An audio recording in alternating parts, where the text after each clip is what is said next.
तो मैं साथ साथ सिर्फ दो पद पढ़ूंगा क्योंकि समय का सदगन है।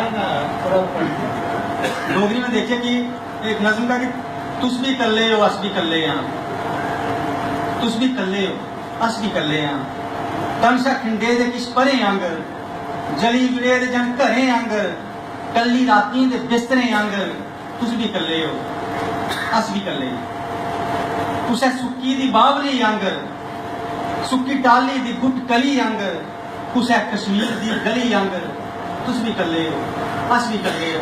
इसका अनुवाद है तुम भी तन्हा हो मैं भी तन्हा हूँ, तन से बिछड़े हुए परों की तरह, जल के उजड़े हुए घरों की तरह, शबे फुर्सत के बिस्तरों की तरह, तुम भी तन्हा हो मैं भी तन्हा हूँ। और किसी सूखी सी बावली की तरह, डाल की जर्द तर कली की तरह, किसी कश्मीर की गली की तरह, तुम भी तन्हा हो मैं भी तन्हा हूँ।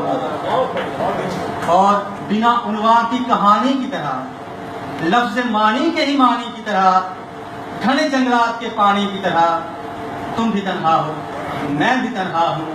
और देखिए मेरी इस नज़्म की जो जान जो रूह है, तुम मेरी और मैं तुम्हारी तरह, तुम मेरी और मैं तुम्हारी तरह, कोई तन्हा कहाँ हमारी तरह, कोई तन्हा कहाँ हमारी तरह। धन्यवाद।